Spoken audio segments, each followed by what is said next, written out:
Good morning student. आज हम पढ़ेंगे gross investment, net investment and the concept of depreciation. कल हमने पढ़ा था इन्वेस्टमेंट क्या होती है, उसके टाइप्स, फिक्स इन्वेस्टमेंट और inventory investment.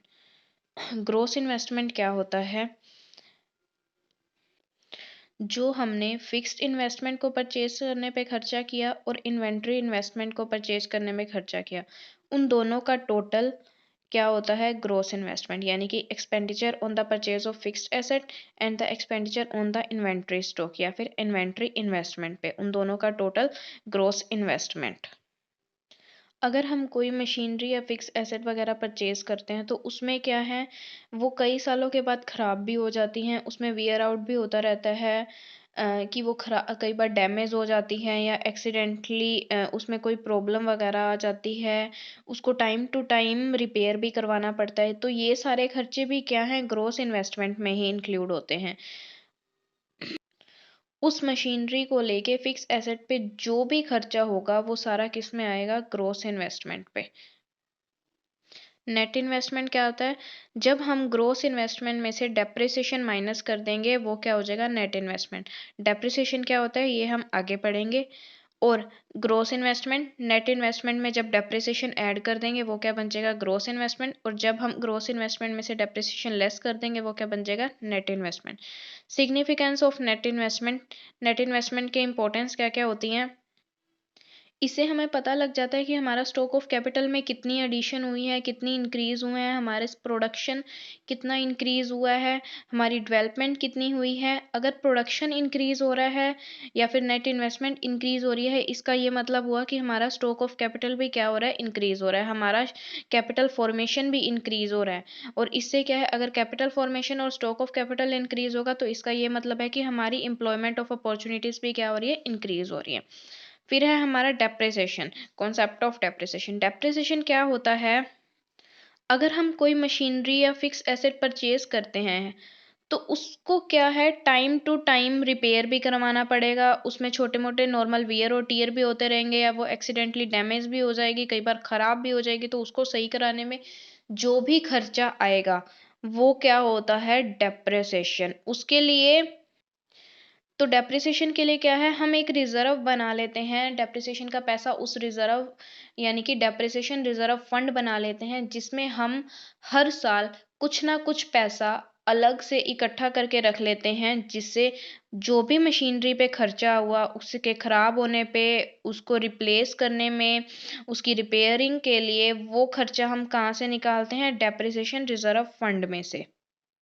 Depreciation is the loss of value of fixed asset in use of an account. Depreciation क्या होता है? एक लॉस, फिक्स्ड एसेट पे जो भी लॉस की वैल्यू होती है वो उसको बोला जाता है डेप्रिसिएशन। जैसे नॉर्मल वियर एंड टीयर, कोई छोटी मोटी टूट फूट होगी, या normal rate of accidental damage, कोई डैमेज मशीनरी में हो गया उसको उस पर खर्चा करना पड़ा, या एक्सपेक्टेड ऑब्सोलेंस, ये तो वो किसका हो, कैसे होगा उसका उसकी भरपाई कैसे होएगी? डेप्रिसिएशन रिजर्व फंड से। Depreciation is also called consumption of fixed asset. या फिर ये कह लिया जाए कि अगर हमने कोई आज एक मशीनरी ली 10 लाख रुपए की, उसकी क्या है, लाइफ टाइम 10 साल तक वो चल सकती है, और 10 साल के बाद क्या है, वो मशीनरी खराब हो जाएगी या वो प्रोडक्शन करना बंद कर देगी। तो 10 साल के बाद क्या है, हमें नई मशीनरी परचेज करनी पड़ेगी। अगर हम हर साल कुछ पैसा निकाल के रख दें तो हमें क्या है, 10 साल के बाद जब हम मशीनरी लेंगे तो हमें टोटल एक साथ 10 लाख रुपए नहीं भरने पड़ेंगे, क्योंकि इस टाइम पे क्या है, हमारे पास कुछ ना कुछ रिजर्व ऑलरेडी पड़ा हुआ है पिछले 10 सालों का, जिससे हम वो क्या है, पैसा उस नई मशीनरी को खरीदने में लगा सकते हैं। तो ये भी बोल सकते हैं कि उसके भी डेप्रिसिएशन कहा जा सकता है। जैसे अगर 10 लाख की मशीनरी 10 ईयर उसकी लाइफ टाइम थी, तो अगर हम एक साल में 1 लाख रुपए भी निकालें तो 10 साल के बाद क्या है, हमारे पास 10 लाख रुपए इकट्ठे हो जाएंगे, जिससे हम नई मशीनरी इजीली परचेज कर सकते हैं। फिर क्या है, एक्सपेक्टेड ऑब्सोलेंस क्या होते हैं? एक्सपेक्टेड ऑब्सोलेंस वो होता है कि फिक्स एसेट पे कुछ लॉस किसकी वजह से, हमारी टेक्नोलॉजी चेंज होने की वजह से। जैसे अब पहले क्या थे, ब्लैक एंड वाइट टीवी चलते थे, और अब क्या आ गए, कलर टीवी आ गए। तो उसकी वजह से क्या है, हमारी सारी मशीनरी वगैरह भी चेंज हुई, तो वो जो लॉस होगा तो वो किस में आएगा? चेंज इन टेक्नोलॉजी का लॉस होगा, और किस में आएगा, एक्सपेक्टेड ऑब्सोलेंस में।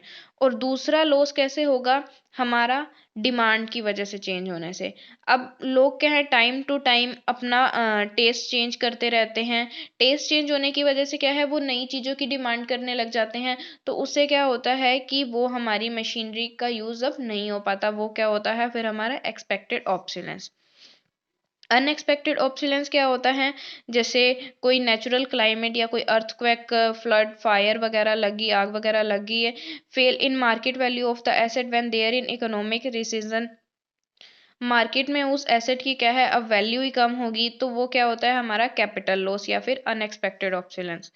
डेप्रिसिएशन रिजर्व फंड के सिग्निफिकेंस क्या होंगे, यही कि जैसे हमने कोई रिजर्व फंड बना के रख लिया, तो हमें अगर 10 साल बाद नई मशीनरी भी खरीदनी है, तो हमें एक टाइम पे 10 लाख भरना आसान हो जाएगा, क्योंकि हमारे पास ऑलरेडी रिजर्व में पैसा पड़ा हुआ है। तो हम इजीली क्या है, नई मशीनरी खरीद सकते हैं। नेक्स्ट है stock and flow. Meaning of stock, a stock is a quantity measure at a particular point of time. जब हम किसी चीज की क्वांटिटी, स्टॉक की क्वांटिटी मेजर करेंगे एक particular period of time, point of time पे। यानी कि जैसे अगर 1 जनवरी को 2011 को हमारे बैंक अकाउंट में क्या है, 1000 रुपये पड़े हैं, और 10 जनवरी 2012 को हमने जब मेजर किया, तो उस टाइम हमारे अकाउंट में क्या है, 5000 रुपये पड़े हैं। कि जिस टाइम पे एक पर्टिकुलर पॉइंट ऑफ टाइम, कि 1 जनवरी 2011 को हमारे बैंक में कितने थे, 1000 रुपये, और फिर हमने कब मेजर करे, 10 जनवरी को, और 10 जनवरी को हमारे अकाउंट में कितने थे, 5000 रुपये की। एक पर्टिकुलर पॉइंट ऑफ टाइम पे जब हम किसी चीज को मेजर करेंगे, तो उसको क्या बोला जाएगा, stock. Meaning of flow, flow is a quantity measure over a specific period of time. अब जैसे इन्होंने एग्जांपल दिया कि अगर हमारी एक मंथ की पॉकेट अलाउंसेस या फिर पॉकेट मनी 150 रुपये है, 150 रुपीज है, और उसमें से क्या है, हम रोज के 5 रुपये खर्च करते हैं। तो हर दिन हम क्या है, 5 रुपये खर्च कर रहे हैं, तो हर दिन हमारे 5 रुपये कम हो रहे हैं। तो हम इनको कैसे मेजर कर सकते हैं, these are measure per unit of time period.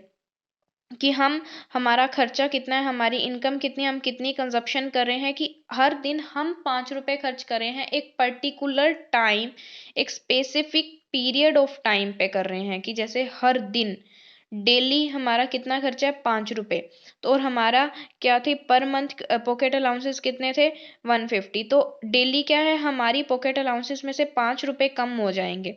और उसमें क्या था कि एक पर्टिकुलर पॉइंट ऑफ टाइम पे हमारे पास कितना रिजर्व पड़ा है, स्टॉक पड़ा है, उसको बोला जाएगा स्टॉक। और हमारा 150 रुपये में से डेली कितना फ्लो हो रहा है, 5 रुपये फ्लो हो रहा है, और हमारे अलाउंसेस क्या हैं, डेली कम होते जा रहे हैं। ये कुछ स्टॉक और फ्लो के एग्जाम्पल दिए हुए हैं। जैसे स्टॉक में wealth, labour force, capital, bank deposit, ये सब आएगा। और फ्लो में क्या है, हमारी इनकम, जैसे मंथली इनकम हमें मिलती है, expenditure on money, capital formation, change in capital, या leakage of water of the overhead tank. अब ये क्या है, एक है स्टॉक में water in the overhead tank, कि टैंकी में पानी कितना है। और फ्लो किसको बोला जाएगा, leakage of water from the overhead tank, कि टैंकी में से, उस टैंक में से कितना पानी लीकेज हो रहा है, उस लीकेज को बोलेंगे फ्लो। और उस टैंकी में जो पानी होगा, टैंक में जो पानी होगा, उसको क्या बोला जाएगा, स्टॉक। अब जैसे एक example, distance from Delhi to Mumbai. Delhi से मुंबई तक का डिस्टेंस क्या है, ऑलवेज सेम रहेगा, तो उसको हम मेजर करेंगे, तो उसको क्या बोला जाएगा, स्टॉक। और speed of car going from Delhi to Mumbai, और इसका फ्लो क्या होगा, कि दिल्ली से जब हम मुंबई जा रहे हैं, तो कार की स्पीड कितनी है, उस स्पीड को बोला जाएगा फ्लो, और उस डिस्टेंस को बोला जाएगा स्टॉक। नेक्स्ट है mutual dependency between stock and flow. अब हम क्या है, हमने बैंक में डिपॉजिट कराए 1000 पर मंथ, ठीक है। तो हम जब डिपॉजिट करा रहे हैं बैंक में, तो उसको बोला जाएगा फ्लो। और जब वो बैंक में पैसा पड़ा होगा, उसको बोला जाएगा स्टॉक। और जब हम उसमें से क्या है, 500 रुपये विड्रॉ करा रहे हैं पर मंथ, तो उस जब विड्रॉ यानी कि बैंक में से पैसा निकालने को क्या बोला जाएगा, फ्लो। बैंक में डालने को भी फ्लो बोला जाएगा, बैंक से निकालने को भी फ्लो बोला जाएगा। और जब बैंक में पैसा पड़ा रहेगा, उसको क्या बोला जाएगा, स्टॉक। ये क्या है, हमारा चैप्टर यहीं अब खत्म होता है।